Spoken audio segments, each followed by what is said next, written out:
Hello everyone, welcome to तथास्तु ICS and welcome to our class जहाँ पर कि हम क्या करते हैं डेली करंट अफेयर्स MCQs। अभी जो है मैं थोड़ा सा टाइमिंग के लिए आपको मैं बता दूं कि टाइमिंग का जो है अभी चेंज करने का आई एम थिंकिंग कि जो हमारी न्यूज़ एनालिसिस 7 PM को होती थी दैट विल बी अपलोडेड 7 नहीं 8 PM 8 PM को अपलोड होगी एंड इसके एग्जैक्टली 1 घंटे बाद जो है आपकी डेली करंट अफेयर्स की जो MCQs है that will be uploaded at 9 PM। ठीक है, 9 PM को। Okay, so this has been changed. Why? क्योंकि अक्सर जो है वो डिले किसी ना किसी रीजन की वजह से हो रहा था, तो इस वजह से मैं सोच रही हूँ कि इसका टाइम ही चेंज कर दे ताकि आपको भी एक दिलासा रहेगी, हाँ नहीं इसने इस टाइम तो आ ही जाएगा वीडियोस करके। Okay, these are the courses which are currently running. Okay, 10th of July new batch start हुआ है NCERT का एंड इसके अलावा जो है ये सारी कोर्सेज वी आर रनिंग। आपका ये सारे को आप ज्वाइन कर सकते हो, which ever class you have missed उसके आपको जो है रिकॉर्डेड सेशन मिल जाएंगे। फिलोसफी ऑप्शनल भी इसके साथ में जो है वो चल रहा है। How you will be getting the information related to all this, tathastuics.com, and apart from that these are the numbers. From here you can get the information or you can obviously visit our office as well. Okay, any of these things can actually happen. चलो देखते हैं सबसे पहला question. इसमें क्या कह रहा है, dispute settlement body is associated with which of the following organisation. विवाद निपटान निकाय निम्नलिखित में से किस संगठन से संबंधित है? विश्व bank, world bank, international monetary fund, अंतर्राष्ट्रीय मुद्रा कोष, वर्ल्ड इकोनॉमिक फोरम, विश्व आर्थिक मंच, विश्व व्यापार संगठन, वर्ल्ड ट्रेड ऑर्गेनाइजेशन। तो इसमें से कौन सा है? So that is the World Trade Organization. इससे रिलेटेड आज जो है वो आर्टिकल आया हुआ था।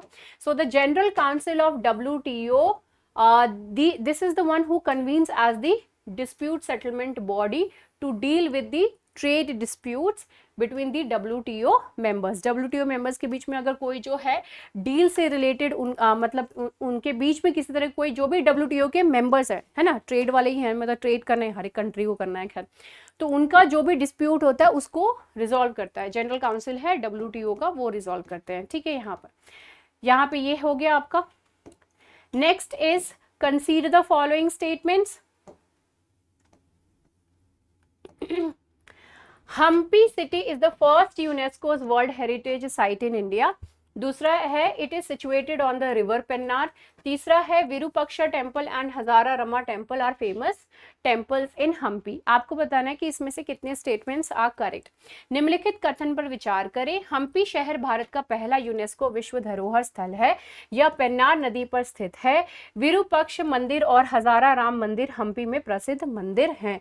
कौन से जो है कितने कथन जो है इसमें सही है? So only the first one is the correct, I mean only one statement is correct. One बोलना था, फर्स्ट बोल दी, only one statement is correct. ठीक है, that is the third one. आपके जो पहले और दूसरे स्टेटमेंट्स हैं वो इनकरेक्ट है। यूनेस्को वर्ल्ड हेरिटेज साइट का टैग जो है 1986 में मिला था एंड किसको? Ajanta caves, Ellora caves, Agra fort and Taj Mahal, इन सभी को भी मिला था।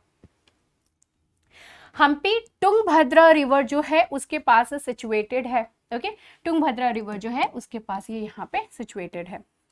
ओके, नेक्स्ट हमारा क्वेश्चन है कंसीडर द फॉलोइंग स्टेटमेंट्स। यहाँ पर क्या दिया हुआ है? The government of India act of 1935 brought local self government under the provincial control. Next is Bombay was the first municipal corporation in India. 1935 के भारत सरकार अधिनियम ने स्थानीय स्वशासन को प्रांतीय नियंत्रण में ला दिया था। दूसरा है बॉम्बे भारत का पहला नगर निगम था। कौन से कितने मतलब इसमें से जो है कौन से स्टेटमेंट सही हैं? तो कोई भी स्टेटमेंट सही नहीं है। दिस मॉन्टेगू केम्सफोर्ड रिफॉर्म्स 1990 जो है इसमें लोकल सेल्फ गवर्नमेंट्स की बात करी गई थी, प्रोविंशियल सब्जेक्ट में इसको डाला गया था। And first such municipal corporation was set up in the former presidency of that of the Madras in 1688 and it was followed by the similar corporations in then Bombay and then Calcutta। पहले मद्रास में था ये, okay, फिर उसके बाद Bombay and Calcutta में आया था, right. Next is PBWRS1 recently in the news. हाल ही में समाचारों में देखा गया PBWRS1 क्या है? क्या है ये? Okay, a new virus found in Africa, a new platform dealing with consumer complaints, a new crop variety, a new ransomware। Africa में एक नया वायरस पाया गया है, उपभोक्ता शिकायतों में निपटने वाला एक नया मंच है, एक नई फसल का किस्म है, एक नया रैंसम वेयर है। तो कौन सा जो है इसका करेक्ट आंसर है? सो दैट इज दी एक नई क्रॉप की टाइप है ये, ठीक है। So in Punjab a new variety of wheat called PBWRS1 has been developed. Okay, इसको जो है इसको डेवलप किया गया है। ओके, इंडियन एक्सप्रेस का ही आपका आ गया क्वेश्चन, मतलब article. Farmers distress index published by, ये हमने लास्ट आर्टिकल में किया था सैटरडे वाले में। So published by agricultural and processed food export development authority, national agriculture research institute, the central research institute for dryland agriculture, that is CRIDA, and last one is the NGO Pratham. कृषि और प्रसंस्कृत खाद्य निर्यात विकास प्राधिकरण, राष्ट्रीय कृषि अनुसंधान संस्थान, केंद्रीय शुष्क भूमि कृषि अनुसंधान संस्थान, या फिर NGO प्रथम। इसमें से कौन जो है वो रिस्पॉन्सिबल है इस चीज को पब्लिश करने के लिए? तो जो है इसके लिए क्रीडा है इन्वॉल्व इस चीज में। ओके, नेक्स्ट क्वेश्चन है statement 1, performance grading index is published by the Ministry of Education. Second statement is it helps the states, union territories to identify specific interventions required to make the transformational changes in school education.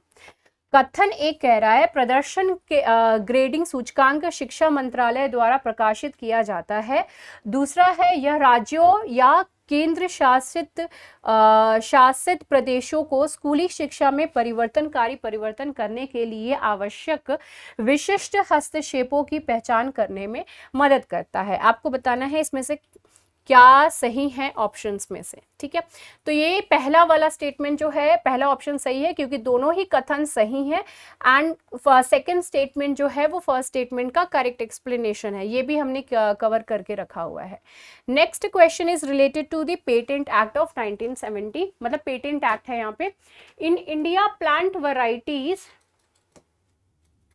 In India plant varieties are patented under the Patent Act of 1970. Second is the Protection of Plant Varieties and Farmers' Rights Authority protects farmers and the breeders' rights. Third is PPV and FR Authority is a statutory body under the Ministry of Environment. And the fourth one is PPV and FR Act 2001 in conformity with International Union for the Protection of New Varieties of the Plants 1978. Okay, तो answer is option B, only 2 statements are correct. यहाँ पे जो है हमारा first and third statement जो है ये यहाँ पे रॉन्ग है।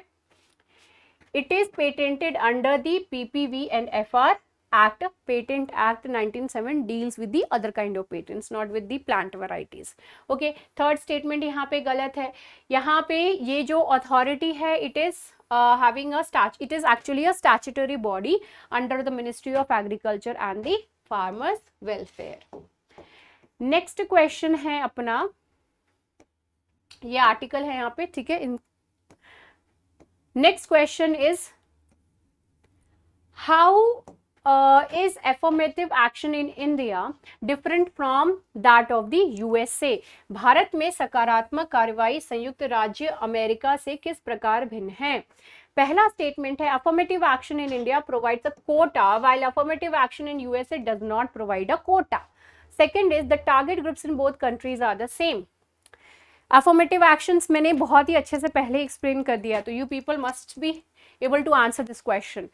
पहला स्टेटमेंट है भारत में सकारात्मक कार्रवाई एक कोटा प्रदान करती है, जबकि संयुक्त राज्य अमेरिका में सकारात्मक कार्रवाई कोई कोटा प्रदान नहीं करती है।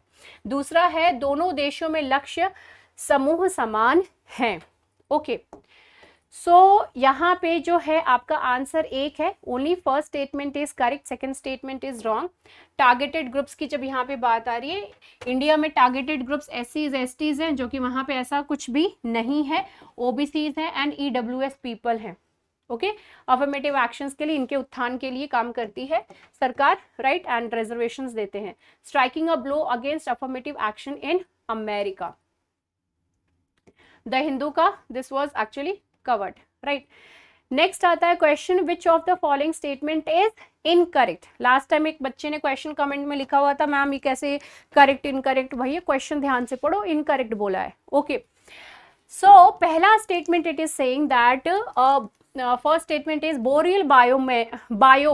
boreal biomes are dominated by needle leaved conifers and broad leaved deciduous hardwoods. Second is boreal biomes are found only in the northern hemisphere. Third is the structure of boreal biomes varies from closed forest to lichen woodland and forest tundra.